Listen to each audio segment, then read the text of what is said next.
Hello everyone. Navratri blog part 1 आपने देख ही लिया होगा। अब नवरात्रि ब्लॉग पार्ट 2 आज मैं ला रही हूँ आप लोगों के लिए। तो पार्ट 1 में तो सभी दुर्गा जी के दर्शन हुए नहीं थे क्योंकि अभी सप्तमी पूजा आई नहीं थी, लेकिन अब सभी दुर्गा जी के दर्शन आज होंगे। तो अब शुरुआत करते हैं हम लोग शेरपुर चौक से।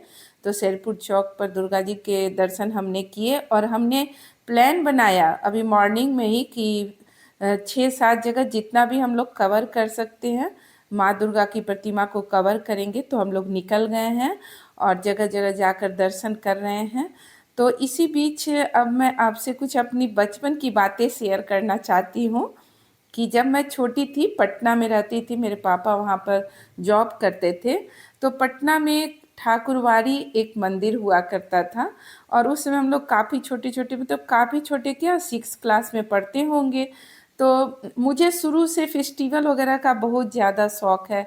मतलब फेस्टिवल में को इंजॉय करना मुझे काफ़ी अच्छा लगता है।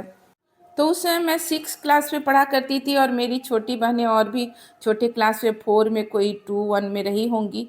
तो मेरे से जो छोटी वाली सिस्टर मेरी है, जो अभी नवोदय में प्रिंसिपल है, तो वो और मैं, हम दोनों की खूब ट्यूनिंग होती थी और हम लोग एक साथ बहुत सारा काम करते थे।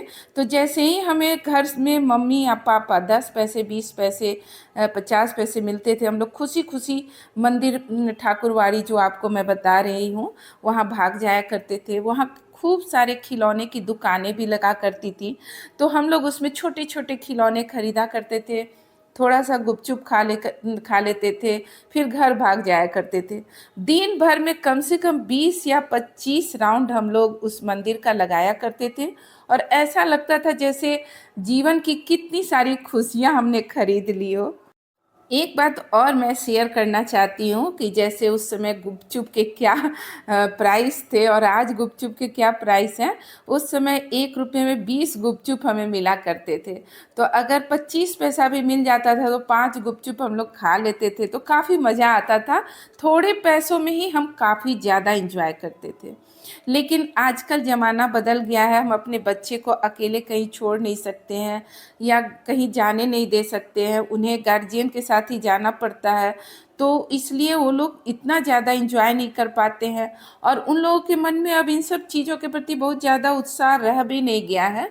मोबाइल में सब कुछ देखने के कारण उन्हें लगता है कि बाहर जाकर जो समय इधर उधर करेगा आदमी, उससे अच्छा उतना देर मोबाइल में ही कुछ देख ले। तो मोबाइल ने हमारे बहुत सारे कल्चर को ख़त्म भी कर दिया है। तो इस तरह जितना इंजॉय हम लोग अपने ज़माने में कर लिया करते थे, मुझे लगता है कि अभी शहर के बच्चे उतना इंजॉय नहीं कर पाते हैं। हमारे देश में बहुत सारे फेस्टिवल समय समय पर सेलिब्रेट किए जाते हैं। तो इसके पीछे एक में मुझे जो रीज़न समझ में आता है वो ये था कि काम काज से थोड़ा सा तनाव से मुक्त होने के लिए ही ये सब फेस्टिवल बनाया गया, ताकि जो काम करते करते एक रास्ता मोनोटोनस जो हो जाता है उससे आदमी निकल कर थोड़ा सा अपने को टेंशन फ्री करे, थोड़ा रिलैक्स करे। इसलिए भी फेस्टिवल को जब आए तो खूब सेलिब्रेट अच्छे से करना चाहिए। जो भी दिमाग में तनाव है उसको दूर कर लेना चाहिए, मेरा यही मानना है। तो मैं तो फेस्टिवल को काफ़ी इंजॉय करती हूँ और चाहती हूँ कि इस समय हर चीज़ को भूलकर बस जो फेस्टिवल है उसी को सेलिब्रेट करें। तो अभी जैसे मैं दिन में पूरा घूम रही हूँ दुर्गा पूजा में, तो फिर मुझे रात में भी मैं निकलूँगी, क्योंकि मैं सुबह शाम दोनों टाइम पूरे जगह दर्शन करूँगी, घूमूँगी, ताकि मुझे लगे कि मैंने फेस्टिवल को काफ़ी इंजॉय किया है। तो इस तरह घूमते हुए हम लोग आ गए हैं राम दयालु बस स्टैंड के पास। और ये जो माँ की प्रतिमा है ये पूरे साल रहती है, मतलब जिस तरह देवी मंदिर में स्थापित प्रतिमा है उसी तरह यहाँ की भी प्रतिमा स्थापित रहती है। तो इस तरह से यहाँ भी हमने दर्शन किया और फिर इसके बाद हम लोग निकल गए हैं और सोच रहे हैं कि कल्याणी के तरफ जाएं। और ये देखिए पूजन सामग्री वगैरह आप देख ही रहे हैं। और अब हम लोग आ गए हैं कल्याणी मार्केट।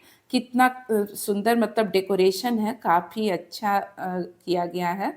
और अंदर में प्रतिमा है, उसमें अभी हम लोग जा रहे हैं, लेकिन लग रहा है कि जैसे कवर किया हुआ है अभी प्रतिमा को। मतलब अभी यहाँ पर लग रहा है कि प्रतिमा को का जो है मुख है वो ढका हुआ है, हो सकता है हमें यहाँ अच्छे से दर्शन ना हो पाए।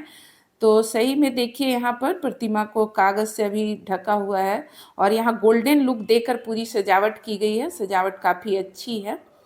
फिर हम लोग अभी आ गए हैं माखन सा चौक।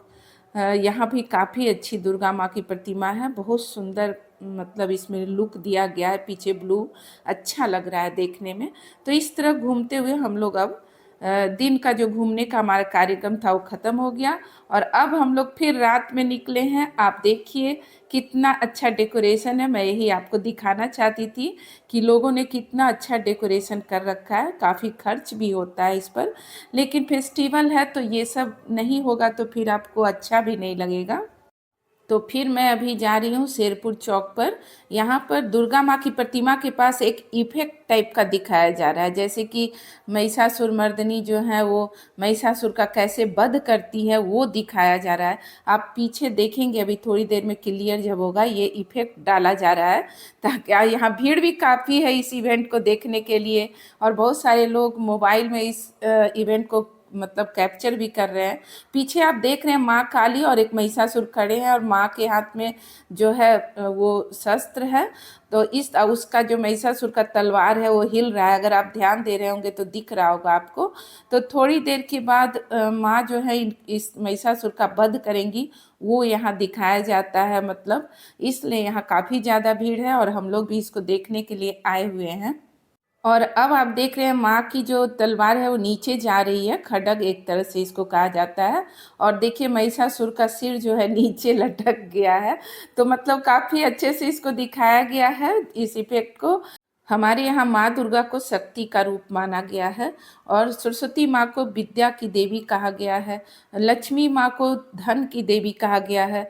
तो सब हम मुझे ऐसा लगता है कि हमारे यहाँ जो कन्याएं हैं, जो महिलाएं हैं, उनमें इन शक्तियों का अंश कुछ न कुछ रहता ही है।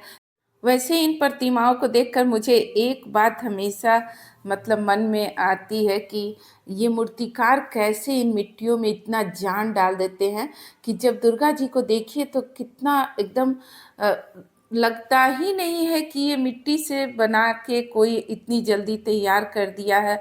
इतना खूबसूरत, इतना उसमें लगता है कि जैसे प्राण प्रतिष्ठा हो गई है। उनके चेहरे की चमक देखकर काफ़ी अच्छा लगता है। और ये रात की लाइटिंग देखने के लिए ही मैं निकली हूँ, तो आप देख ही रहे हैं सब। और मेला में खिलौना ना हो तो मेला ही अधूरा है। तो ये खिलौने देखिए और ये बच्चों का दिल लूट ही लेते हैं और बच्चे अपने पापा से मम्मी से जिद करवा कर खरीद ही लेते हैं खिलौने। बिना खिलौने के उनका जो मेला है अधूरा होता है। बचपन में हम लोग भी इन खिलौने के दीवाने हुआ करते थे। और मेला का मतलब होता है गुब्बारा।